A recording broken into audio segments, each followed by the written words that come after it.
সারা দেশের ভোট যোগ করে গণভোটের ফল দেয়া হবে। 2 ঘন্টা পরপর দেওয়া হবে ভোটের সর্বশেষ তথ্য। বিকেলে আগারগাঁয়ে নির্বাচন ভবনে এক ব্রিফিংয়ে তথ্য জানান কমিশনার আবুল ফজল মোহাম্মদ সানাউল্লাহ। নির্বাচনের ফল প্রকাশে কত সময় লাগতে পারে এমন প্রশ্নে তিনি বলেছেন, ন্যূনতম সময়ের 1 সেকেন্ডও বেশি সময় নিতে চান না তারা। পাশাপাশি জানান, সুন্দর পরিবেশে বজায় রেখেই সবাইকে ভোট দেওয়ার আহ্বানও জানিয়েছেন তিনি। দরজায় কড়া নাড়ছে ত্রয়োদশ জাতীয় সংসদ নির্বাচন ও গণভোট। নির্বাচন কমিশনের এখন শেষ মুহূর্তের ব্যস্ততা। ভোটের সার্বিক প্রস্তুতি নিয়ে জানাতে এসে নির্বাচন কমিশনার আবুল ফজল মোহাম্মদ সানাউল্লাহ বলেন, ফল ঘোষণা নিয়ে কোনো তাড়াহুড়ো করবে না তারা। বিকেল 4:30টার পরও ভোট দিতে পারবেন কেন্দ্রে অপেক্ষমান ভোটাররা। ভোট গ্রহণ অনুষ্ঠিত হবে সকাল 7:30 থেকে বিকেল 4:30 পর্যন্ত।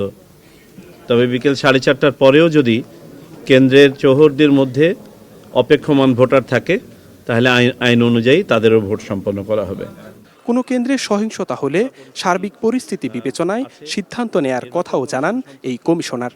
যে বিচ্ছিন্ন ঘটনাগুলো ঘটেছে এগুলো না ঘটলে আরও ভালো হতো। অতীতে যে কোনো সময় চেয়ে আমরা ভালো অবস্থায় আছি।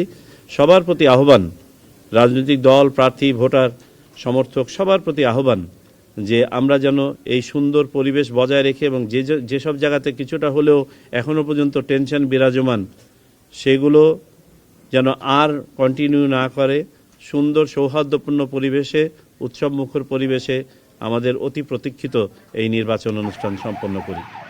এছাড়া আইনশৃঙ্খলা পরিস্থিতি নিয়ন্ত্রণে প্রথমবারের মতো বডি ক্যাম, ড্রোনে নজরদারি সহ বেশ কিছু গুরুত্বপূর্ণ সিদ্ধান্ত নিয়েছে ইসি।